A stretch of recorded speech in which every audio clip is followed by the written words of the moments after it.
మిథునం వారికి గనక చూసుకున్నట్లయితే ప్రధానంగా ఇక్కడ మీకు రాశిలో బుధుని యొక్క సంచారం జరుగుతూ మీకు ప్రధానంగా ధనస్థానంలో ఈ రెండు గ్రహాలు కలిసి ఉన్నాయి. శుక్రుడు వచ్చి కలవడం వేరు, పంచమాధిపతి వ్యయాధిపతి అయినటువంటిది, రెండులో గురువు ఉండడం వేరు. అంటే ఈ రెండు కలయిక అనేటువంటిది అసలు అభివృద్ధి జరుగుతుందా అనేటువంటి సందేహం కూడా అక్కర్లేదు. ఇక్కడ మీకు ధన విషయంలో ఖచ్చితంగా అభివృద్ధి జరుగుతుంది. అదేవిధంగా దశమంలో ఉండే శని, లాభంలో ఉండేటువంటి కుజుడు, మూడులో ఉండేటువంటి కేతువుకు సంబంధించినటువంటి పరిహార మార్గాలు ఏం చేసుకోవాలి, మరియు ఎటువంటి విషయాల పట్ల మీరు జాగ్రత్తగా ఉండాలి అనేటువంటి అంశాలు చెప్తుంది నేనైనప్పటికీ చెప్పిస్తుంది సాక్షాత్ లలిత అమ్మవారిగా భావిస్తూ ఆ లలితాంబిక అమ్మవారి యొక్క అనుగ్రహం మీకు పరిపూర్ణంగా కలగాలని మనస్ఫూర్తిగా కోరుకుంటూ, ఇక్కడ ఎప్పుడైతే ఈ గ్రహం అంటే మిథున లగ్నానికి లేదా మిథున రాశికి దశమ స్థానంలో శని ఉంటూ గురువు యొక్క దృష్టి పడుతుందో, ఇక్కడ ప్రధానంగా ఏంటంటే మీరు ఒకటే గుర్తుపెట్టుకోండి, ఈ యొక్క గ్రహాలు ఏవైతే ఉన్నాయో అంటే మనం చూడండి ఒక్కొక్కసారి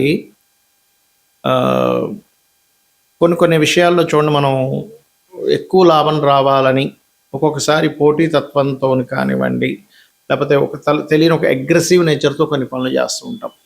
అటువంటి విషయాల వల్ల కొంచెం ఆరోగ్యం మీద ఎఫెక్ట్ చూపిస్తూ ఉంటుంది. కాకపోతే మీకు ఎప్పుడైతే రెండు గ్రహాలు శుక్ర గురువులు ఎప్పుడైతే కలిసి ఉన్నారో ధనం విషయంలో ఖచ్చితంగా అభివృద్ధి ఇచ్చి తీరుతారు. ఇక్కడ కంఫర్ట్స్ అంటే కుటుంబ సభ్యులతో ఉండేటువంటి కొన్ని ఎమోషన్స్ పెరగడం కానివ్వండి, కుటుంబ సభ్యులు మీ యొక్క కుటుంబ సభ్యుల్లో ఎవరికైనా కూడా కొంత వివాహం సంబంధించినటువంటి ప్రయత్నాలు చేస్తుంటారు. అంటుంటారు చూసారా, ఏమంటే మా కుటుంబంలో కనీసం ఇప్పుడైనా సరే సంబంధించిన శుభకార్యాలు జరుగుతాయా లేదా అని. అటువంటి విషయాలకి చాలా చాలా చాలా అనుకూలంగా ఉంది.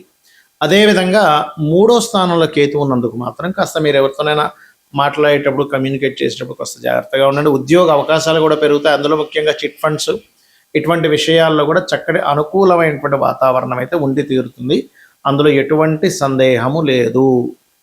ఈ గ్రహాల యొక్క కలయిక అనేటువంటిది గోచారంలో జరిగితే ఒక ఫలితము, మీ జన్మజాతకంలో జరిగితే ఒక ఫలితం అండి. ఇప్పుడు ఇదే గురు శుక్రుడు యొక్క విషయం తీసుకుందాం.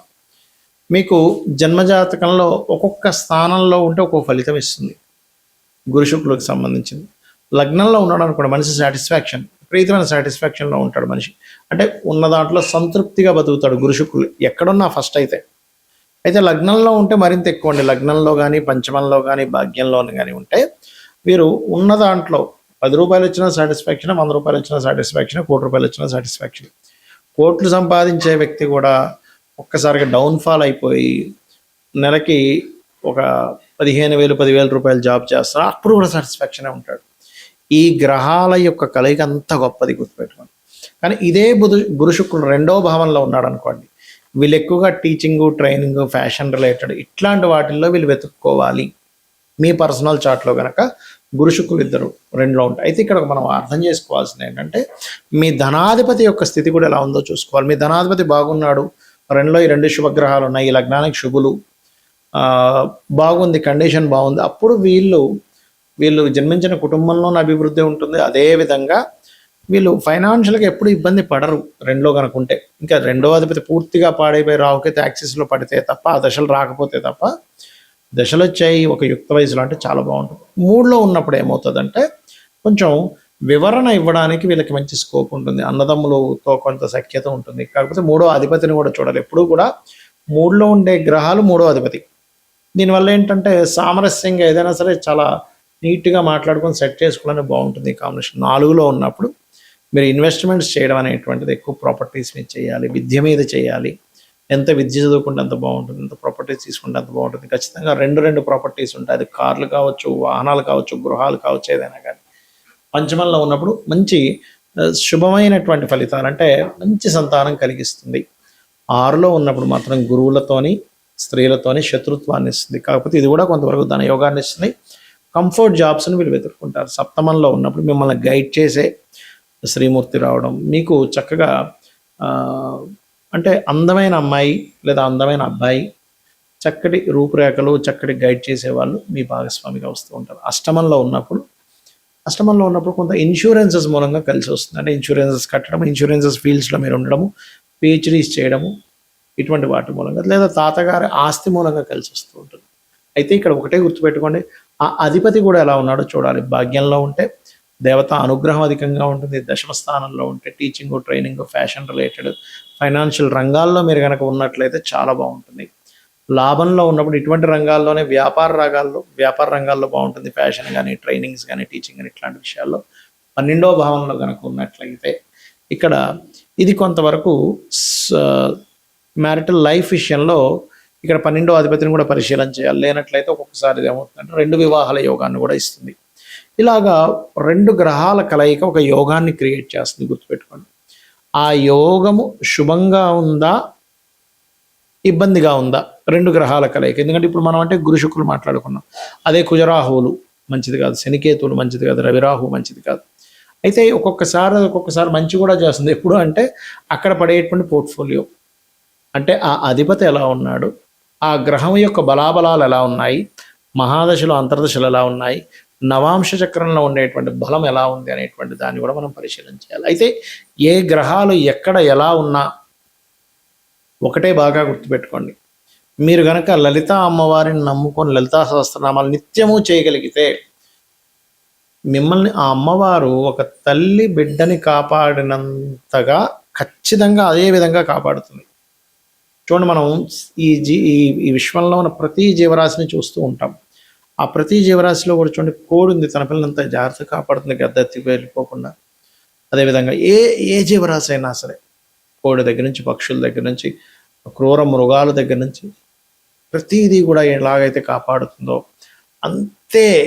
అంతే విధంగా మీకు అమ్మవారి యొక్క ఆరాధన కనుక చేసినట్లయితే మీకు ఒకటి నిత్యము చేయడం వల్ల మీకు కష్టాలు ఉన్నా సరే దాన్ని అధిగమించేటువంటి శక్తి వస్తుంది, గుర్తుపెట్టుకోండి. ఏమైపోతుందో మహా అంటే సరే ఇప్పుడు కష్టం అనుభవించాను, రేపు పొద్దున సుఖపడతాను కదా అని తెలియని ఒక మనోధైర్యం పెరుగుతుంది. రెండవది, దాన్ని ఎలా హ్యాండిల్ చేయాలో తెలుస్తుంది. ఒక సిచ్యువేషన్ వచ్చినప్పుడు హ్యాండిల్ చేయడం తెలియాలి, ఎలా హ్యాండిల్ చేయాలి దీన్ని. మూడవది ఏంటంటే ఆ కష్టము ఖచ్చితంగా మీ జీవితంలోంచి తొలగిపోవడం జరుగుతుంది. ఈ 3 ఖచ్చితంగా మీరు అమ్మవారి యొక్క ఆరాధన చేయడం ద్వారా తొలగిపోతాయి, గుర్తుపెట్టుకోండి. అయితే ఇక్కడ మనం అర్థం చేసుకోవాల్సింది, ఇలాంటి కాంబినేషన్స్ అంటే ఒక మంచి కాంబినేషన్ ఉన్నప్పుడు గోచారంలో గ్రహాలు గనక అనుకూలిస్తే చాలా అద్భుతమైనటువంటి ఫలితాలు వస్తాయి. ఒకటేసారి మనం చూస్తూ ఉంటాం, చూసారా, కోట్లకు వెళ్ళిపోయాడండి అని. అలా కాకుండా బ్యాడ్ కాంబినేషన్స్, ఇందాక మనం చెప్పుకున్నట్టుగా శనికేతులు కానీ, రవిరాహులు కానీ, కుజశని కానీ, కుజబుధులు కానీ, లేకపోతే కుజరాహు కానీ, చంద్రరాహు కానీ, ఇలాగ శని రాహు కానీ, ఇలా కొన్ని బ్యాడ్ కాంబినేషన్స్ ఉన్నప్పుడు ఆ గోచారంలో ఉండేటువంటి శని కానీ, రాహు కానీ, కేతు కానీ ప్రతికూల ఫలితాలు వచ్చేటప్పుడు మాత్రం మీరు నవగ్రహాల దగ్గర దీపారాధన చేయండి. లేదంటే ఏ పాపగ్రహాల వల్ల కలిసి వచ్చిందో ఆ పాపగ్రహాల దగ్గర దీపారాధన చేసి అప్పుడు లలిత చదువుకోండి. అప్పుడు దాని మూలంగా ఏమవుతుందంటే మీకు ఖచ్చితంగా మీరు ఏదైతే ఇబ్బంది పడుతున్నారో ఆ దోషం తొలగిపోతుంది. అయితే దీంతో పాటు ఎప్పుడు కూడా గుర్తుపెట్టుకోండి, ఇంట్లో ఉండేటువంటి వాస్తు కూడా ఎలా ఉందో చెక్ చేసుకోవాలి. మనకు ఆల్ ఆఫ్ సడన్గా చాలా ఎక్కువ ఇబ్బంది వస్తుంది అంటే నైరుతి పాడైందని అర్థం. ధనపరంగా ధనం అసలు ప్రొడ్యూసే అవ్వట్లేదంటే ఆగ్నేయం దోషం అయిందని అర్థం. అంటే ఏమి లేదు, పెరగడం లేదా తగ్గడం, అక్కడ పెట్టకూడని వస్తువులు పెట్టడం, నీరు ఎక్కువగా పెట్టడం ఆగ్నేయంలో జరుగుతుంటుంది. అసలు ధనం ఎప్పుడు నిలబడదండి, ఉత్తరం పాడైంది. ఎప్పుడు రోగాల బారిన పడుతున్నాం, వాయువ్యము లేదా ఉత్తర ఈశాన్యం పాడైంది, ఉత్తర ఈశాన్యం పాడైంది. ఆలోచన విధానం దెబ్బతిన్నది, ఈశాన్యం పాడైంది. సంతానం సరిగ్గా సఖ్యత లేదు, ఈశాన్యం పాడైంది. సమాజంలో సరైనటువంటి ఇది లేదు, తూర్పు పాడైందని అర్థం చేసుకోవాలి. ఇది చేయండి, అన్ని విధాలా మీకు బాగుంటుంది.